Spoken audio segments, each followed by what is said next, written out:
I love learning Japanese from YouTube videos. I love the Anime Man and his videos. And I thought that we could break down some of the Japanese that he uses in one of his latest videos today, where he talks to Japan's richest host. I'm going to be using my phone to translate anything if I need to write something in. I'll cherry pick some words and phrases that I think will be interesting for us to learn, and anything that I don't know and want to learn. Let's go. さあ、乾杯。乾杯。Cheers。こんな話しやすい人と思わなかった。なんか見てたけど、なんか撮影の時と、なんか普通のパーソナリティって別の人もいるじゃない。なんか多分根が明るいですよね。いやでもローランドさんもマジで同じ感じですよ。僕もあんまねそんなカメラオフでも変わらないタイプなんです。まあでもやっぱりホストですから、やっぱり人と話すのは慣れてるというか、慣れてる。Being the verb for kind of being used to something. Yeah, it says you're a pro at talking to people. Well, it says 言ったらプロですから。まあ一応プロなんですか。So yeah, he's saying he's basically a pro at talking to people. ローランドさんも日本一のホストっていう異名を持っている中で、やっぱりホストって何ぞやって思ってる人が多分多々いると思うんですよね。なのでローランドさんの口からホストはこれだぞっていう。Like this way that they say like from someone's own mouth. So he literally said ローランドさんの口から so from your mouth in your own words and just hearing from you. こう一緒にこうお酒を飲むこの時間にものすごい価値を感じる。多分ものすごい価値を感じる only place in the world that people place this much value on it. 多分世界で唯一の民族。世界で唯一の民族。唯一 being the only, 民族 being the people. なんですよ。だからこうホストの仕事を外国の人に説明するときに女性をもてなす仕事ですっていう話をする。That's pretty well explains his job. So 女性をもてなす仕事。もてなす is to treat a guest, receive, entertain, be hospitable to, make welcome. 女性を being like so the women, a girl being the object. もてなす being to treat the guest or to entertain them. Because his job as a host is to basically flirt with them and make them feel good. なんかそれはちょっとなんか風俗的なその日に持って帰ってセックスができるのかみたいな話をまあされるんですね。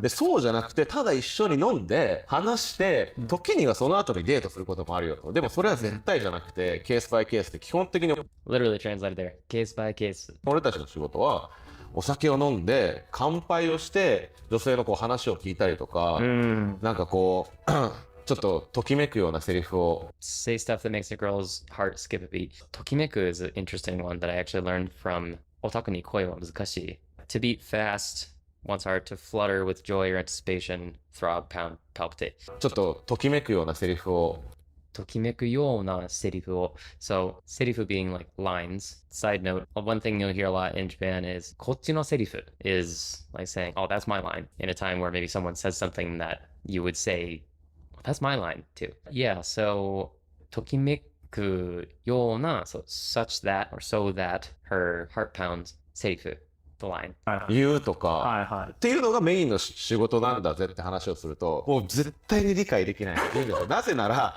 その一緒に飲むので、まあまあその例えば日本円で1万円とか2万、まあ、ぐらいだったら、まだ理解できるじゃないですか。ちょっと理解 is a really interesting word. Like understand that is used quite often in Japanese speech that I think a lot of people don't understand in the beginnings because they think that it's just wakaru is to understand something or to grasp something. Yes, it is, and so is shiru to know. So you got wakaru, we have shiru, and we have rikai. Rikai is like a suru verb though, and in this case he's saying rikai dekiru or rikai dekinai. So dekiru being to be able to. And then putting it after understand is to be able to understand or not. Yeah, in this case, he's saying that it's hard for foreigners to understand or to grasp this concept of this job. 話し相手を探したいな。僕ら変な話1日でそのお客様が100万200万使うんですよね。でも別にセックスをしないんですよ。って時にもう多分このカメラの前の皆さんはそんな仕事が成り立つわけないと思うじゃないですか。これが日本にしかないカルチャーで。なんで日本にしかないカルチャーだと思います？僕はその日本にしかないカルチャー。Karucha is another 外来語 that Japanese people use all the time. Of course, they do have their own word, bunka, and I think they could have used it interchangeably here, but just chose to say karucha. 多分オーストラリアの人もお酒好きだと思いますけど、お酒を誰かと一緒に飲むその時間がすごく高額を払うべき価値のあるものだって理解は多分ないと思うんです。僕らってキャバクラで例えばその50万使いましたみたいなこう話をされた時に、多分オーストラリアで昨日女の子と飲んで50万払ったんだよねって話したら、お前何やってんだってなるじゃないですか。軽蔑されますね。軽蔑されますよね。軽蔑. Then Joey then says, 軽蔑されますよね。される being like the passive form of する, just something that kind of happens, or happens to you. 軽蔑 being contempt, scorn, disdain, or looking down on, or just kind of giving you the side eye would be this word, 軽蔑. でも日本だと、あ、じゃあ昨日ちょっと飲みたい日だったんだねって常識なんですよ。それぐらい使うことが。っていうか、その人生経験の方を大切にしてるっていう感想なんですかね。だからこそこのビジネスが成り立つし、だからこれを例えば成り立つ an interesting one. を大切にしてるっていう感想なんですかね。だからこそこのビジネスが成り立つし、だか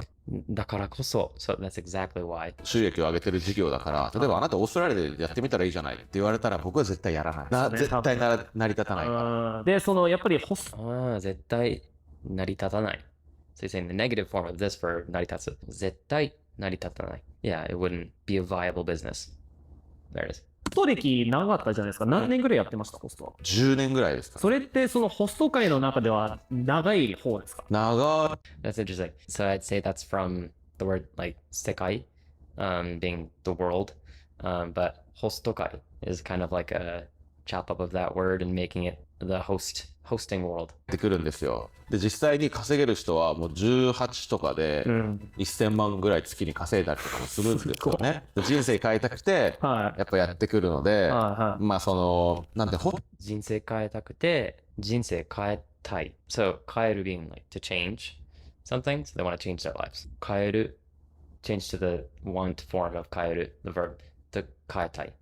売れるのも一握りで、まあアニメもたくさんあるけど、本当にヒットするコンテンツなんてもう一握りじゃないです。だから Another one of my favorite words, 一握り。そのなんてホストの数も多いんですよ。だからその売れるのも一握りで、まあアニメもたくさんあるけど、本当にヒットするコンテンツなんて、本当にヒットするコンテンツなんて、content that really hits.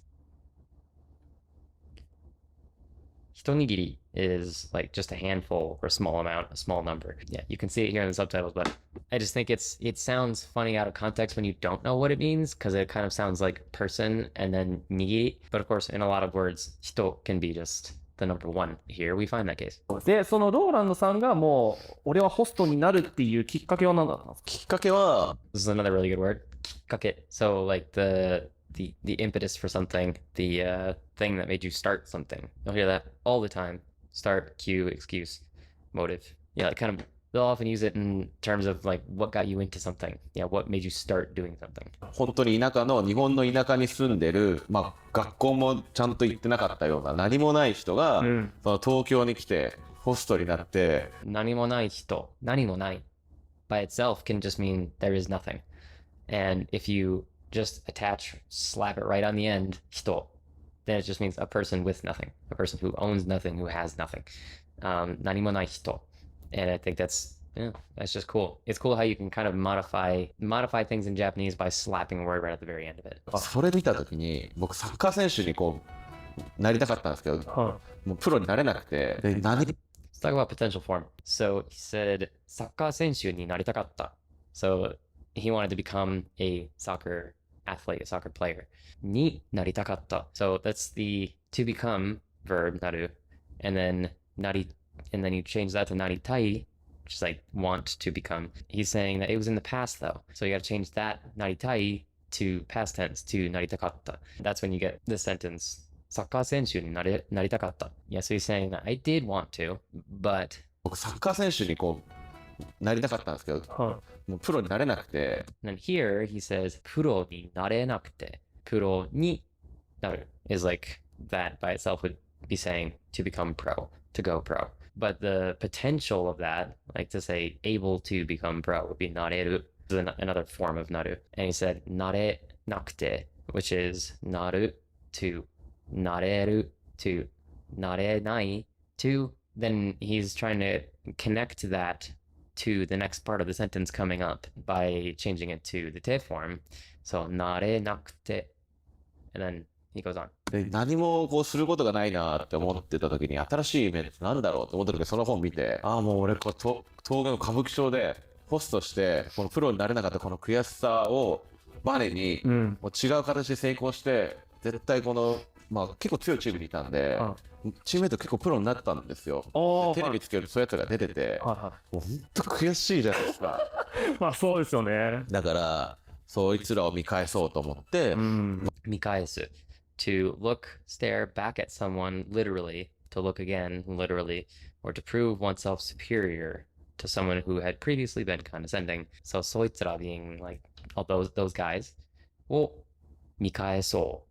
So 見返す is the verb there. So 見返そう。It's like he's showing intention to do that. やっぱりその大きな夢を持っている人はもう本当に日本でも世界でもいろんなめちゃくちゃいると思うんですけど、やっぱりそれを実現できるっていうのはもう本当一握りじゃないですか。それを実現できる。People with dreams, and he's talking about the dreams を実現できる。実現 is this verb right here. It's kind of the materialization of something, the bringing into existence, if you will, of a dream. それを実現できるっていうのは、so this っていうのは is just saying the concept of the whole 実現できる, so being able to, the idea of being able to materialize, realize something like that, like a dream. もう本当一握りじゃないですか。本当一握り. So yeah, so he's like really, it's just a handful of people that are able to do that. そのローランドさんの中での、まあ、秘訣っていうか、もうなんですかね、もう挫折しない方法とかってあるんですか？挫折しない方法とかあるんですか？ So 挫折 is this word. 挫折する it is a pseudo verb as we can see here. By itself is a setback, a failure of your plans, business, frustration, or discouragement. 挫折しない is the first part of this sentence. He's saying not setback or not failure, not getting frustrated over it. 挫折しない方法. So, and 方法 is this word that you'll hear pretty often as well, which is like a method, a way of doing something. And again, this is another one of the examples where you just slap it onto the end. 挫折しない方法. A way of, a method of not getting frustrated or getting wrapped up in the setback. しない方法とかってあるんですか？本当に日本のアニメを見ることだと思います。いや本当にアニメってなんかすごいポップなカルチャーだと思われてますけど、もちろんポップな側面はありますけど、ポップな側面. So 側面 is this other good word here. Also, by the way, I'm using Rikaikun to get this translation here to pop up on the screen. So he's saying, of course, there's an element of pop culture to it. There's an aspect, there's a dimension, there's a side of it that is, of course, pop culture. But, let's listen to it one more time. 秘訣っていうか、もうなんですかね、もう挫折しない方法とかってあるんですか？本当に日本のアニメを見ることだと思います。いや本当にアニメってなんかすごいポップなカルチャーだと思われてますけど、もちろんポップな側面はありますけど、Yeah, that's the, and there is a pop element to it. ですけど、and then he goes on about this now. いやそうですよね。やっぱりその日常系のアニメは指す。日常系 is used all the time in different, at the end as a suffix of all sorts of different words. And it just kind of means it's of this group. And so this nichijou is a word that's like everyday life. It literally means like everyday life. And in this context, it's saying slice of life anime. And so you're saying nichijou kei is of the nichijou type of anime. 日本列島の南にあるすっごいちっちゃい島で過ごす人たちの物語じゃないですか。何のトラブルとかもまあなんかすごい平和な描写がね、トラブルがあったとしてもすごい平和なトラブルじゃないですか。あれとかはトラブルがあってもすごい平和なトラブル。So saying even if there's any trouble, it's peaceful trouble. でも今もこうやって一緒にお酒飲んでアニメ語ってるけど、めちゃくちゃ楽しいです。本当ですか？ He used a really interesting word for talking about something. So there's a different word instead of like hanasu or you that you'll hear relatively often in Japanese, especially in more formal contexts. He's saying kataru, which you very well may recognize the kanji for from other words, but in this sense, it is kataru, is how it's going to be pronounced. 一緒にお酒飲んでアニメ語ってる。Anime katatteru. So he's saying like talking about anime. Yeah, we're just drinking and talking about anime right now, but it's super fun. Yeah, anime katatteru. けど、めちゃくちゃ楽しいです。あ、本当ですか？いや、嬉しい。めちゃくちゃ楽しいっす. I think a lot of people, when starting out with Japanese, this does get pretty difficult because it's the same thing as anybody speaking English. We slur our words quite often. In context with the things that we're saying, it makes so much sense to people who understand the language around us that it doesn't matter. In this case, めちゃくちゃ楽しいっす. めちゃくちゃ extreme, absurd. It just means kind of very. Yeah, incredibly, really, so, or super. And he added an extra emphasis to it by adding that little small tsu in the めちゃくちゃ part of it. And then he says 楽しいです. But instead of saying 楽しいです, he says 楽しいす, takes out the de part and just puts s, which is a lot of Japanese. You're still kind of showing respect by using the more polite ending to a sentence, but it's not as stiff as saying 楽しいです. It's 楽しいっす. Let's listen to it one more time.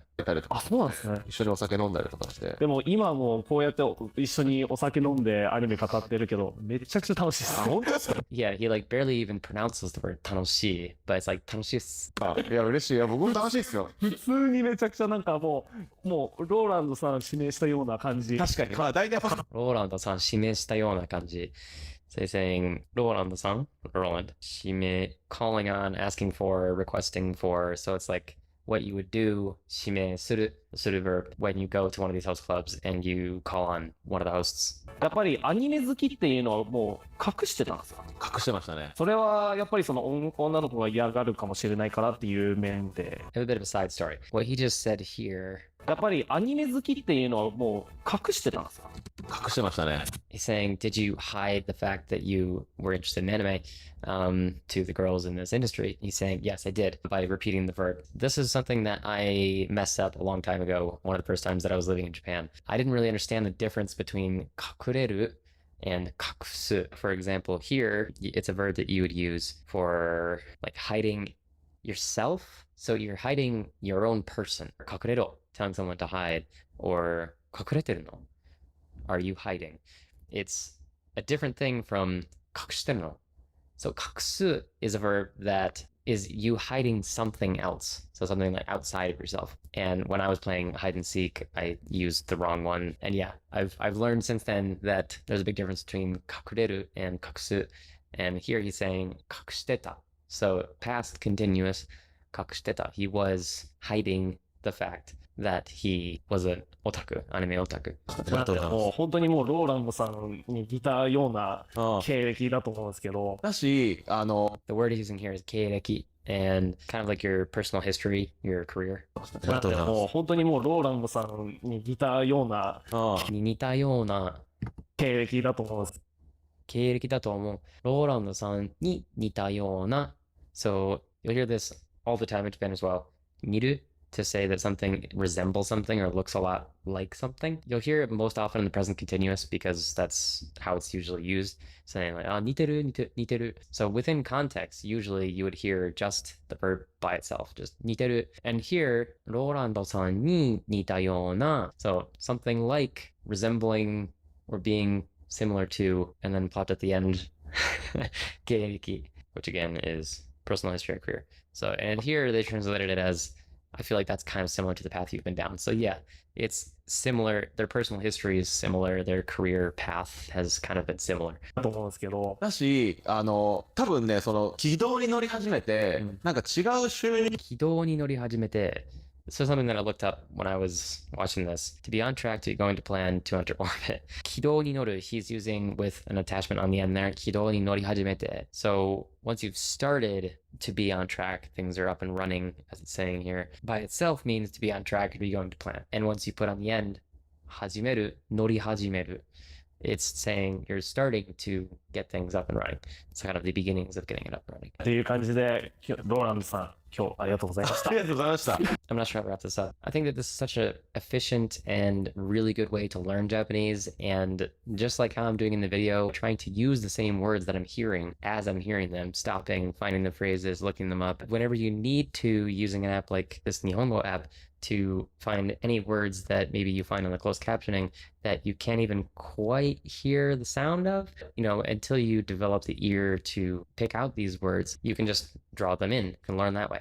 hopefully you found some things in this video helpful. If you're interested in Japanese and learning more, please subscribe, like the video, and I'll see you in another one.